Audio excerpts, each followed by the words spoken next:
জাজিরার উকুলউদ্দিন মুন্সিকান্দি এলাকার রোকেয়া বেগম শুক্রবার রাতে স্বামী সন্তান নিয়ে নিশ্চিত মনে ঘুমাচ্ছিলেন বসতঘরে। হঠাৎ করেই নদী ভাঙন দেখা দেয় তার বাড়ির পেছনে। কিছু না বোঝার আগেই নদীগর্ভে বিলীন হয়ে যায় তার বসতঘর। কোনো মতে জীবন নিয়ে বের হতে পারলেও হারিয়েছেন মাথা গজার ঠাঁই সহ সকল সহায় সম্বল। আমার ঘর বাড়ি সব নদীতে ভেঙে নিয়ে গেছে, কিছু দপ্তরে নাই, ধরনের সময়ও পাই নাই। রাত্রে সব মানে ভোর রাত্রে আরম্ভ হয়েছে ভাঙ্গা, এর মধ্যে মানুষজন চাপ পাইয়া কিছু দপ্তরে নেই, সব নদীতে নিয়ে গেছে। 5টা ঘর নিচে, ঘরের কিছু সরাইতারি নাই, সরাইনার সুযোগও নাই, মানে এককালে দ্রুত নদী ভাঙ্গনে নিয়ে গেল গা। রোকেয়া বেগমের মতো একই দশা ওই এলাকার আইনাল মাতবর, রুবেল মাহবুব সহ আরো 5টি পরিবারের। তারাও হারিয়েছেন বসতঘর। আবার অনেকে ভাঙন আতঙ্কে আগে থেকেই সরিয়ে নিচ্ছেন বসতবাড়ি। তাদের অভিযোগ, 3 দিন আগে ভাঙনের তীব্রতা সম্পর্কে জানানোর পরেও কোনো পদক্ষেপ নেয়নি পানি উন্নয়ন বোর্ড। তাই ভাঙনে হারিয়েছেন তাদের সহায় সম্বল।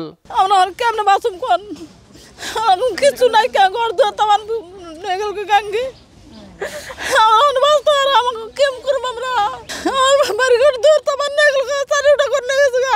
ঘরের মানুষ দরকার নাই, কিছু দরকার নাই, কিছুই দরকার নেই, দরকার নেই।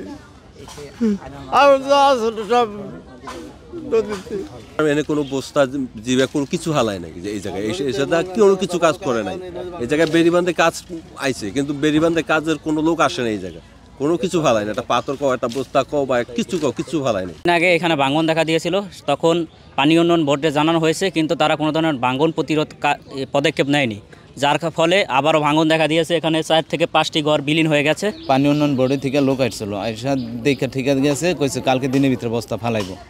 তো এরপরে 3 দিন চলে যেতেছে, 3 দিনের ভিতরে আর আসে নাই। ভাঙন ঠেকাতে তীর রক্ষা বাঁধ প্রকল্প এলাকায় দ্রুত জিওব্যাগ ডাম্পিং এর আশ্বাস পানি উন্নয়ন বোর্ডের। ওই অংশটা আমাদের প্রকল্প এরিয়ার বাইরে, আমরা তাৎক্ষণিকভাবে বালুভর্তি জিওব্যাগ দিয়ে আমরা জরুরি ভিত্তিতে ওইখানে কাজ করতেছি। 869 কোটি টাকা ব্যয়ে পদ্মা সেতু ডান তীর রক্ষা বাঁধ প্রকল্পের প্রায় 9 কিলোমিটার অংশের মধ্যে কাজ শেষ হয়েছে মাত্র 36 ভাগ। বাঁধটির কাজ সম্পন্ন হলে নদী ভাঙন থেকে স্থায়ী সমাধান মিলবে জাজিরাবাসীর, এমন প্রত্যাশা সবার। শামীম হোসেন, নিউজ ডেস্ক, দেশ টিভি।